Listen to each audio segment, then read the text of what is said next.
যখন একটি সমাজের মধ্যে ভালোবাসা ভরপুর হয়ে যায়, তখন সেই সমাজ থেকে শত্রুতা, তখন সেই সমাজ থেকে বিদ্রোহ, বিগ্রহ, সেই সমাজ থেকে অশ্লীল কাজ বিতাড়িত হয়ে যায়। ঠিক কিনা?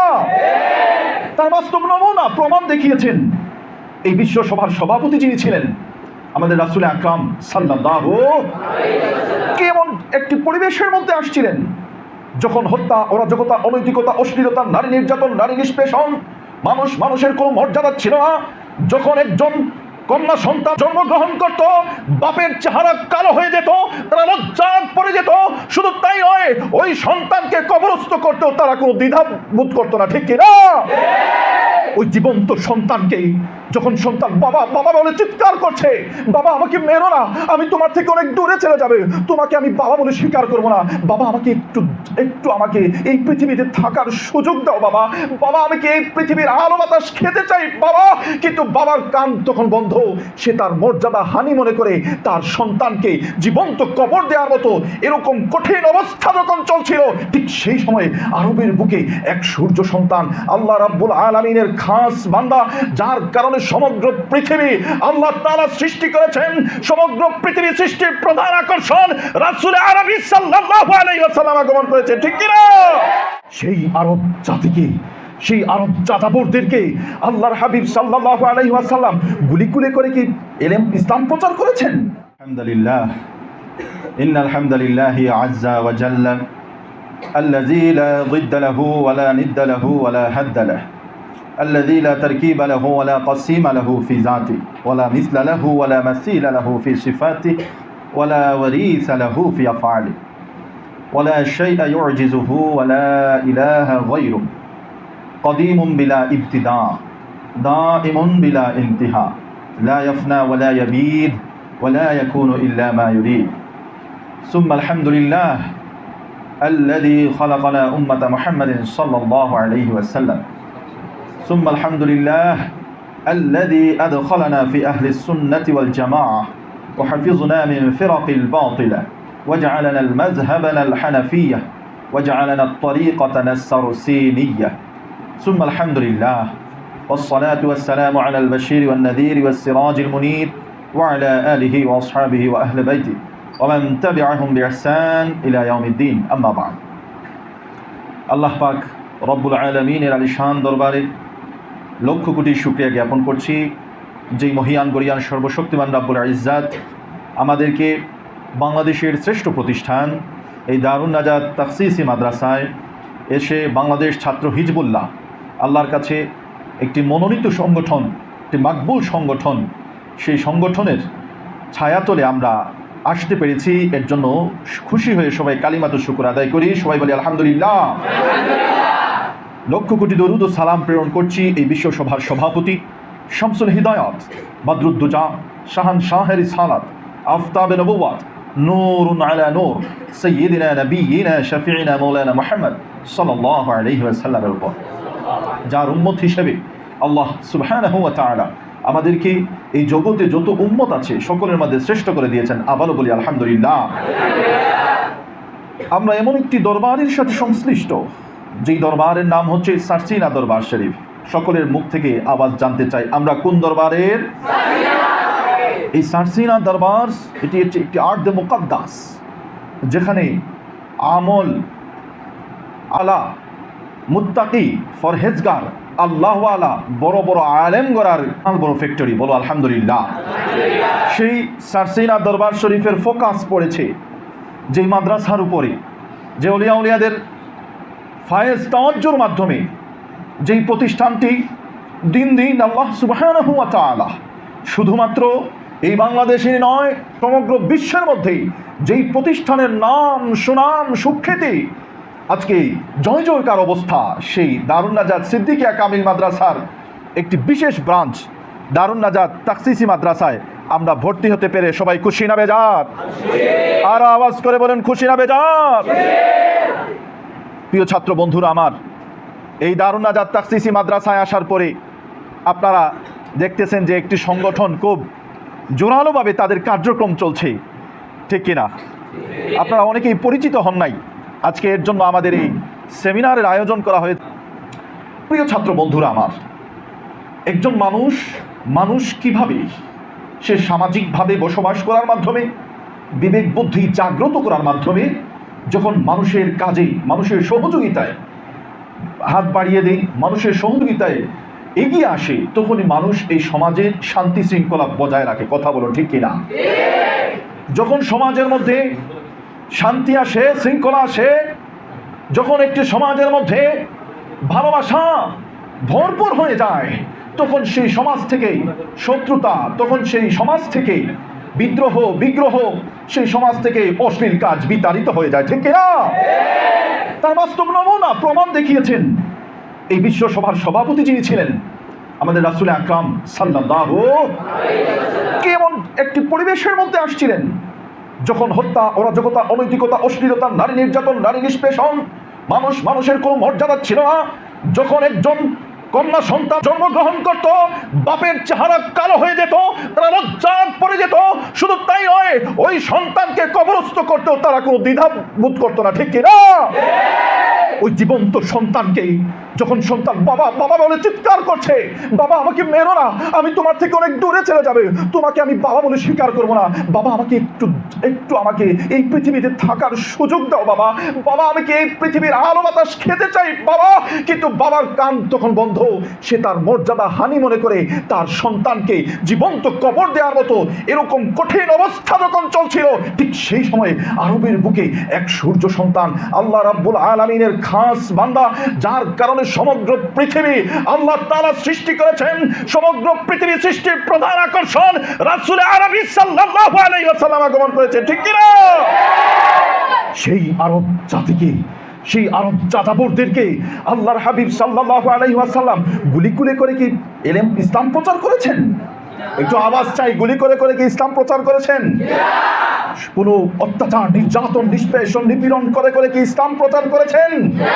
বরং তিনি তার আদর্শ দিয়ে ইসলামের দিকে মানুষকে আকৃষ্ট করেছেন। কথা বলুন ঠিক কিনা?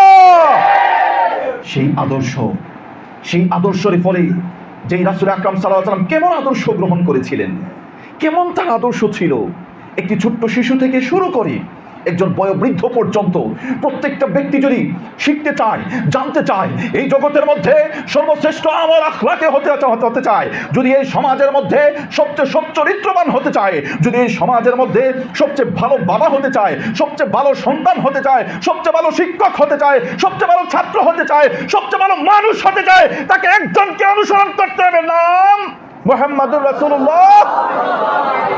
আওয়াজ করে বলুন ঠিক কিনা? কি আজব, কি আশ্চর্য! আজকে আমরা 1450 বছর পরে এসে সেই জাহিলি যুগের যে অবস্থা আবারও আমাদের সমাজে চলে আসছে। কথা বলুন ঠিক কিনা? আজকে মানুষকে কোনো মর্যাদা দিতে চায় না। আজকে মানুষকে একেবারে চোখের সামনে দিবালোকে গুলি করে হত্যা করে। কথা বলুন ঠিক কিনা? একজন মানুষকে গায়ের চামড়া তুলে ফেলে, আছে না নাই? গায়ের তাজা মানুষের রক্ত কেটে ফেলে, আছে না নাই? বাবা তার সন্তানকে লাঞ্ছনা করে, বেইজ্জত করে। কথা বলুন আছে না নাই? সন্তান তার পিতামাতাকে লাঞ্ছিত করে, বঞ্চিত করে, অপদস্থ করে, অপমানিত করে, আছে না নাই? ছাত্র তার শিক্ষককে অপদস্থ করার চেষ্টা করে, আছে না নাই? ছাত্র বন্ধুরা আমার, কেমন জানি সেই জাহিলি যুগ আবার ফিরে আসছে। ঠিক কিনা? কেন কেন কেন? আপনাদের কাছে আমি প্রশ্ন ছুড়ে দিলাম, কেন? তার একটি মাত্র কারণ, রাসূলের আদর্শ থেকে আমরা অনেক দূরে চলে আসছি। রাসূলের যে আদর্শ ছিল, রাসূলের যে মুআমালাত মুআশারাত ছিল, রাসূলের যে চরিত্র ছিল, সেই চরিত্র থেকে আমরা দূরে সরে যেতে একেবারে দ্বার প্রান্তে চলে আসছি। এখন মানুষের মধ্যে কোনো শান্তি পাওয়া যায় না। সবকিছু থাকে, এরপরেও একটা জিনিস পাওয়া যায় না, সেটার নাম কি? শান্তি। মানুষ আজকে সবকিছু আছে, কত ডিজিটাল যুগ, ঘরে বসে সবকিছু করা যায়, কিন্তু এই যুগে এসেও মানুষ ডিপ্রেশনে ভুগে। শুধু ডিপ্রেশনে ভুগে না, বরং ডিপ্রেশনের কারণে আত্মহত্যা করার মতো সিদ্ধান্ত গ্রহণ করে। কথা বলুন ঠিক কিনা?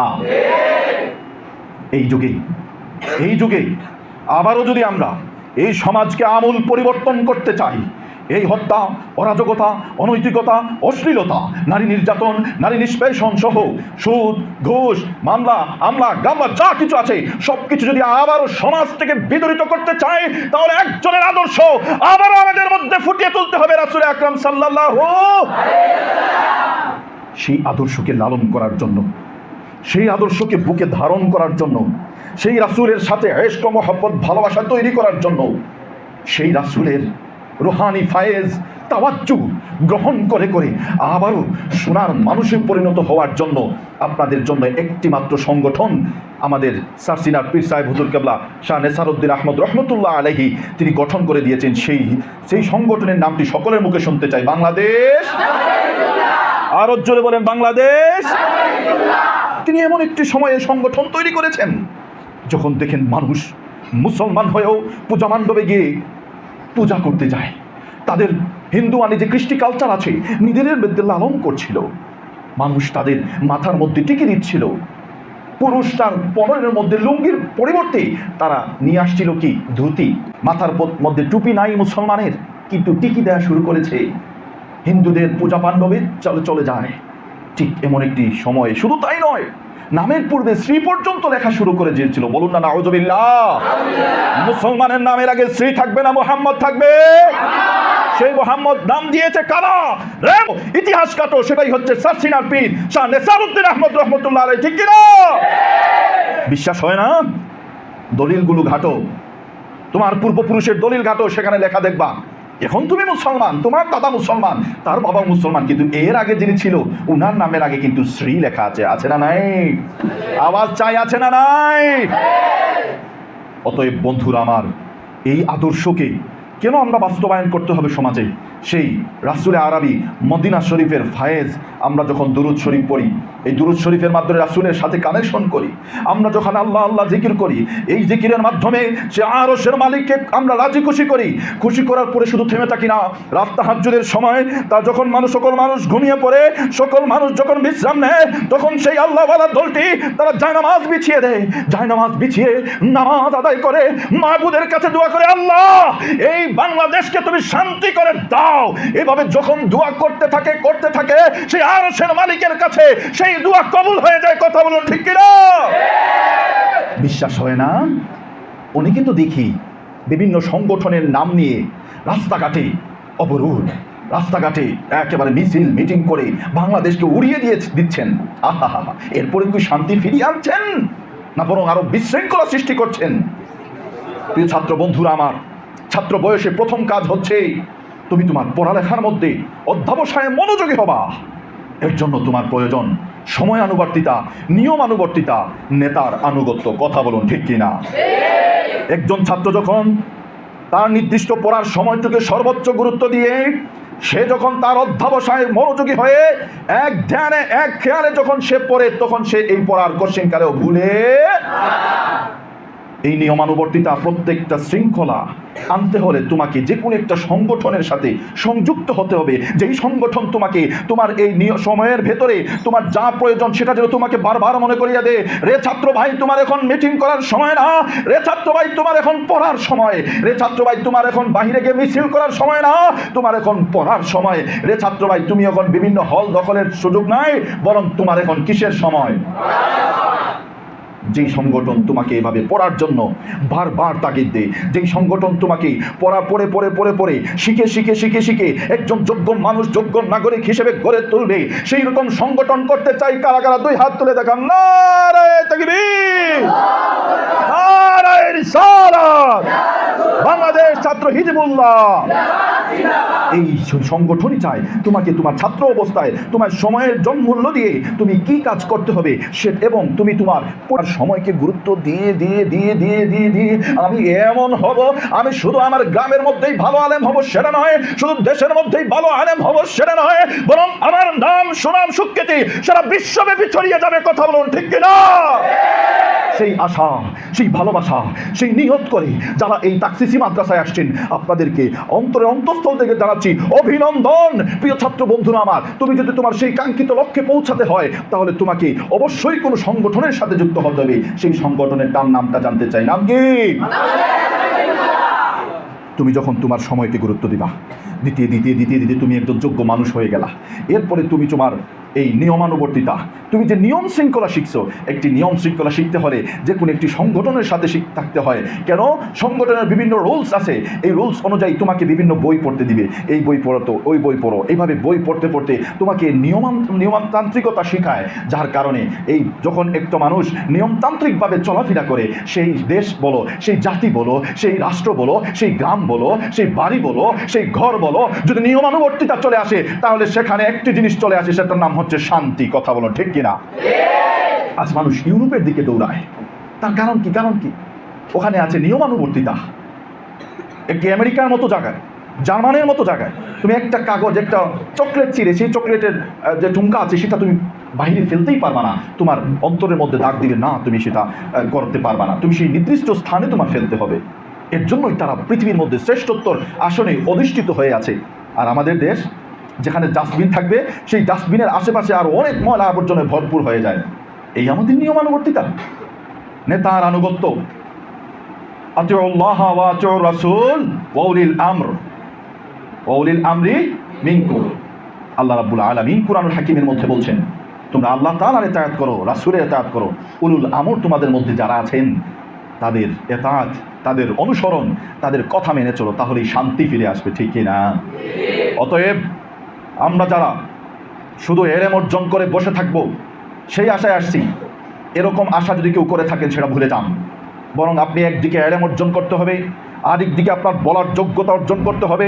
ঠিক তেমনিভাবে শুধু তাই নয়, আপনি পাশাপাশি এমন মানুষ হতে হবে যে আপনার দেখে দেখে মানুষ শিক্ষা অর্জন করে। আপনি পা থেকে মাথা পর্যন্ত রাসূলের আদর্শে, রাসূলের সুন্নাত যখন অনুসরণ করতে থাকবেন, আপনি কাউকে কিছু বলতে হবে না। শুধু মসজিদে একবার যাবেন, আপনি যতই ছোট হন না কেন, মসজিদে যাওয়ার পরে অন্য আলেমের থেকেও আপনার মর্যাদা দিয়ে তাকে ইমামতি দিয়ে দিবে। ঠিক কিনা? কারণ কি? কারণ কি? আপনার লেবাস, আপনার পোশাক, আপনার আচার, আপনার আচরণ, আপনার চরিত্র, আপনার কথাবার্তা সব কিছু কেমন জানি রাসূলের ফোকাস পড়েছে। ঠিক কিনা? আর একজন আলেম হতে হবে ওয়ারাসাতুল আম্বিয়া। কি আম্বিয়া? রাসূলের ওয়ারিস শুধুমাত্র আলেমরা। এর জন্য সেই ওয়ারাসাতুল আম্বিয়া হওয়ার জন্য আপনাকে একটি সংগঠন এরকম হাতছানি দিয়ে ডাকে, সেই সংগঠনের নামটি আবার জানতে চাই, নামটা কি? অতএব আল্লাহ সুবহানাহু ওয়া তাআলা এই সংগঠনের ছায়াতলে আসার এবং এখান থেকে ফায়দা হাসিল করে আমাদের জীবনকে আল্লাহর রঙে, রাসূলের রঙে রঙিন করে জান্নাতি হিসেবে মৃত্যুর সময় কালিমার সাথে রাসূলের দিদার নসিব হয়ে হয়ে হয়ে হয়ে যেন আমরা মৃত্যুবরণ করি, জান্নাতে রাসূলের সাথে থাকি। সবাই বলুন আমিন। আরো জোরে বলুন আমিন। আল্লাহ রাব্বুল আলামিন সেই আশা কবুল করুক। আপনারা যে আশা নিয়ে আসছেন সেই আশা আল্লাহ তাআলা আপনাদের পূরণ করে দিক। এই বলে আমি আমার আলোচনা এখানেই শেষ করছি। আমিন। ওয়া আখিরু দাওয়ানা আলহামদুলিল্লাহি রাব্বিল আলামিন। আসসালামু আলাইকুম ওয়া রাহমাতুল্লাহ। অসংখ্য শুকরিয়া মোহতারাম কোরআন হুজুরকে।